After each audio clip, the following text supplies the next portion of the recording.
All good? Cool. Right, sorry about that, guys. We just had a little bit of technical difficulty, but there's quite an amusing part of my presentation, actually, that covers laptops, so maybe it was a bit of fallacy going on. So I'm going to talk to you today about how to build a brand in the creator economy. And the reason I'm doing that is because everyone right now and their dog is talking about the creator economy, and most of it looks like this. So you've basically got like the creator economy is changing faster than ever, it's evolving super fast, it's chasing TikTok and YouTube, it's splitting the economy in two, it's the biggest shift in modern brand building, and that's just on LinkedIn and across all of the news headlines. Then you even go onto Instagram and TikTok, and again, it's a similar story. It's like POV, the creator segment to watch in the creator economy, or even the creator economy and your Jupiter placement. So we get it, it's really, really important, but for all of you here today, you're probably wondering what on earth any of this actually means. And that's because you're super busy. You don't need more headlines, you don't need any more LinkedIn hot takes, and you don't need any more Instagram reels. What is it that you actually need to do? What are the real implications and the actions that you want to take to actually build your brand in the creator economy? And that's essentially what I'm going to talk to you about today. So I'm going to take you through three things. The first one is that creators are not influencers. The second is that creatives have distinctive brand behaviors, not colors. And thirdly, creators are the next billion-dollar companies. And a lot of you are probably wondering, okay, who are you to talk about this? Well, I'm Pollyanna Ward, and I'm the brand strategy director at FlightStory. If you haven't heard of FlightStory, it was founded by this guy, Stephen Bartlett. You might have heard of him. He's a founder, investor, and one of the creators behind the UK's biggest podcast, which is The Diary of a CEO. You might be familiar as well with some of the other brands in the FlightStory ecosystem. You have We Need to Talk by Paul C. Brunson, Begin Again with Davina McCall, Hot Smart Rich, The Line, and obviously more coming soon. And FlightStory, we are a creator-led media company built on the proprietary technologies and technology that have driven the global success of The Diary of a CEO. And our mission is to inspire everyone, everywhere to lead more fulfilling lives. And what we're doing is we are redefining the podcast and reimagining what media and influence looks like today. So when you think of podcasts, at the moment, you probably think it looks something like this. It's an audio file, it's an RSS feed. But what we're doing is building an entire brand world around our IPs, as you can see here. So this is Diary of a CEO, this is We Need to Talk, this is Begin Again. And so if you are interested in working with us, you can, of course, ping me on LinkedIn. Right, that's the little sales pitch done. I promise we're going to go back to creator brand building now. So the first one, creators are not influencers. And I start with this because I think we just need to level set on what a creator actually is. And I think the best way to explain it is this is how brands are currently briefing creators right now. What you basically have is a very standard influencer template. You're saying, hey, creator, please can you do these three key messages, do's and don'ts, tone and style. You've basically stripped away all of the creativity that made you pick that creator in the first place. You're essentially treating them a little bit like an employee who follows your brand guidelines and is creating content for your brand. And I totally understand why this has happened. Because when you look at every discussion that's happening around the creator economy, they're kind of interchangeably using creator and influencer. So you have like launching a creator academy for training influencers, or an influencer discovery tool to help you work with creators. And by using those terms interchangeably, what's happened is that we're using old methods and trying to apply them to the new ways of earning attention. So influencers and creators, they are not the same. Influencers are a marketing tactic. They make money from renting their audience to you. So if you need them to deliver 3 Instagram carousels and put the product in the first 3 seconds, put the logo in the first 3 seconds, that's what you'll brief and that's what you'll receive. Creators, however, they are companies, and they're companies based on their values and vision.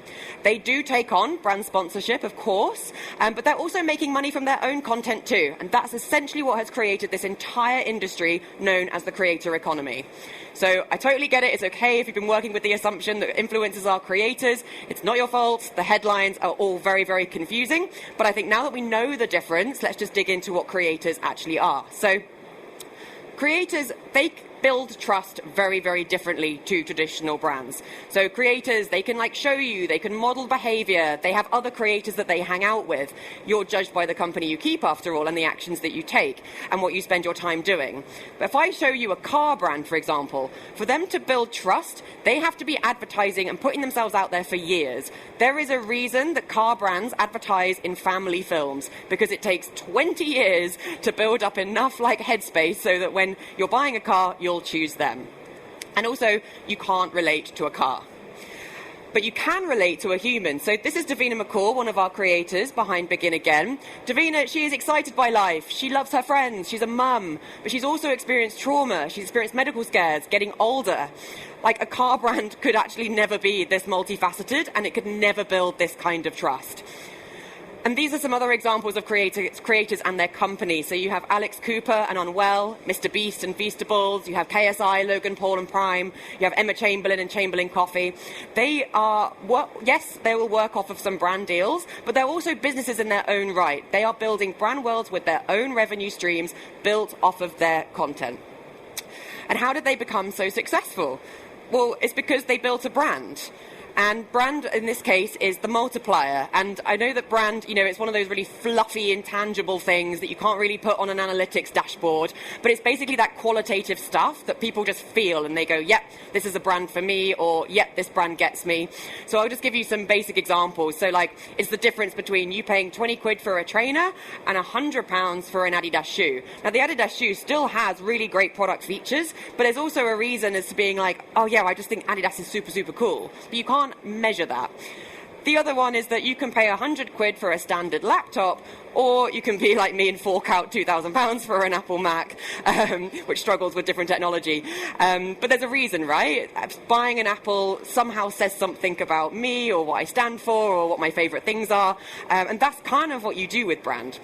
You're building up those perceptions. And so for anyone here, whether you do have a podcast or you're an up-and-coming creator or a broadcaster or working in this space, if you don't have that sort of fluffy, intangible thing that people latch onto and it says something about them, you kind of just have a show or just a social channel.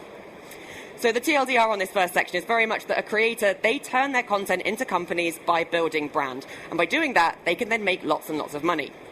So in order to actually build this up, the second piece I want to talk to you about is something that I've been quite bullish on for the last couple of years, and it's called distinctive brand behaviors. And I very much see this as an evolution of distinctive brand assets. Just to avoid all the marketing jargon, if you haven't heard of distinctive brand assets, but you will have heard of brand codes or recognizable things. So distinctive brand assets, those are basically the colors, the taglines, the packaging, the sounds, those things that these brands consistently invest in so that they are recognizable and memorable. But my argument is that those are designed for a world that was static and fixed.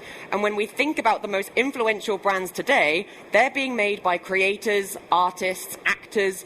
They're all humans. And the funny thing about humans is that they change their mind. So they change their favorite color, they change their favorite food, they change what bands they like. So it kind of doesn't really make sense to say, hey, stick to this set of 6 robust guidelines. So we think about what do they do differently that is consistent. And what people do is that they tend to behave in ways that are intrinsically them, very much rooted in the values and vision that they have and they want to put out into the world. And it's the thing that they do whenever they show up. So to give an example of this, it's probably my favourite. Charlie XCX, she opened her brat tour the same way every single time. And I've just stuck to screenshots of the brat curtain itself because that video is insane. But essentially every single gig, she would open the tour with the brat curtain dropping down and then the craziest flashing lights. And she did this for so many times that it then has now become that the notion of dropping a curtain or opening your fridge and the light glitching has now become a cue for recalling Charlie. It's that's so brat coded, or that's so Charlie. And when I think about, okay, who can we be inspired by for discovering other behaviors? I always tend to start with music artists because they've been doing this for years. If you think about moonwalking, you think Michael Jackson. That is a behavior that is intrinsically him. Or for those Sabrina Carpenter fans, you'll know that every single time she does a show, she arrests people. This is her arresting Joe Keery. Or you have Taylor Swift, who does a dance every time that she launches a single. So when I think about being recognizable and memorable, I do think that artists and those that have been doing it for a long time time is a good place to kind of go for inspiration, because it's almost like distinctiveness now. It's also about what you do beyond just what you look and sound like. And again, I use Charlie XCX as an example because it took a year of her doing that brat curtain for that format to become recognizable. But there are other brands out there who are also coding behaviors into their playbooks. So you have Jacquemus. Every single time they change collection or they bring out a new season, they always play with size and scale. That's how you know it's a Jacquemus campaign, because they've got giant bananas and massive strawberries. Or for those of you who maybe watch Jennifer Hudson, she has this thing called the Guest Hype Walk. And she's been doing it for so long. Whenever someone mentions Hype Walk on TikTok or whatever, they go, oh, it's Jennifer Hudson. And then you've also got Apple, who have been doing this for like 20, 30 years, like their product launch keynotes, that it's now got to the point where any other brand today does a keynote to launch a product. Everyone's going, yeah, Apple did that. It's like they owned that behavior. And what we've done at FlightStory for Begin Again with Davina is that we have the Davina greeting. Basically, whenever a guest comes on to Begin Again, we have Davina outside, and she is absolutely buzzing to meet this guest, as Davina is. But it's got to the point now where for nearly 2 years, we've had this moment on every episode, every social, every newsletter. It's in the guest experience. But we now have guests literally writing to us and saying, right, for the Davina greeting, can I do X? So Joel Dommett actually came to us recently and wrote back and said, right, I know Davina does the greeting, can I come in on roller skates? And so we didn't tell Davina this was happening, and she was genuinely gobsmacked. You also have the Diary of a CEO, again going for over 5 years, asking that same last question, that final question that's left by the previous guest, which has now turned into its own product line. It's conversation cards, it's spanned into socials, it's spanned into products, and it's spanned into events. So when you're thinking about how to come up with your distinctive brand assets, there's like 3 questions you kind of want to ask yourself, which is, what do you always begin and end with? What are people already doing with your brand repeatedly that you haven't codified yet? And what do people always comment on or reference when they talk about you? And then the answer to that is where you're going to find that distinctive brand behavior. But there's also another way, which is like, can you add a behavior to something that's already distinctive? Brat already had like the luminous green and the scratchy Arial writing. They just put it onto something that could then become an action. And then by dropping it at every gig, it gave them another cue to drive that recognition. So really, this is about how do you give your audience as many ways as possible to recognize you and remember you, because that identity built through repetition is what makes everything else commercially possible. I'm going to come on to the third one now, which is multiple layers of monetization. So you now know what a creator is, you know how they build their brands, you know how they show up in the world. How do we now make sure that we're going to earn lots of money and become billion-dollar companies? So one of the things is that most creators and podcasters, they still think in one revenue stream, brand sponsorships. That is not a bad thing, by the way. Brand sponsorships are incredibly important. And in fact, brand partnerships are an absolute growth hack because you're sharing resources, audience, creativity. I'm a big believer in 1 + 1 = 3.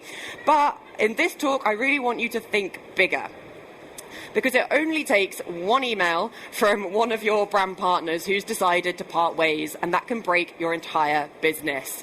So to sort of create this defensibility, the creator businesses that are going on to build those billion-dollar companies, they are creating layers, like ogres and onions. Because by building those different layers, you're then building like multiple doors for people to come through and experience your brand. And so at FlightStory, what this looks like is that you might look at We Need to Talk, for example, and go, yeah, that's a podcast. But unfortunately, it's not just a podcast. We actually are building entire flywheels around our IPs, building that brand world, giving us more than one way to win. And so how that looks is, Diary of a CEO on the surface, that can just look like a podcast. But the reality is that there's multiple layers to this. You've basically got, like, behind the diary, you have books, cinema screenings, socials, conversation cards, journal, events, speaking. And then Hot, Smart, Rich, another one of our IPs by the creator Maggie Sellers-Ream. That's products, it's community, you've also got consumer trends. All of these different layers add up, and each of those layers unlocks a new revenue stream. It also allows us to deepen our audience relationship. You won't find your audience always in one space, and it also makes the brand harder to copy and harder to kill. So, the next billion-dollar companies, they are being built by creators. And for anyone in the room who is working, maybe it's with podcasters or broadcasting or publishers or works with creators, I really want to encourage you to stop thinking small and start thinking big, because we are building billion-dollar businesses. And I guess the takeaway for this third section is just when you build those multiple layers, you end up de-risking and creating a defensible moat. So I've taken you through three things today. Creators are not influencers, creators have distinctive brand behaviors, not just colors, and creators are the next billion-dollar companies. And I really want you to have the courage to go forward now and really think about those different layers you're going to be building up around the creators you're working with, or perhaps you're a creator yourself. And I will leave you with this, that when you work with one of our creators at FlightStory, like, we're not just going to shoot back like an Instagram post or a baked-in host read. Like, you're going to get a strategic partnership that allows you to unlock every single layer of the brand world. So that's the show, the socials, the newsletter, community, products. And so really this is about stop thinking small and think billion-dollar big. Thank you.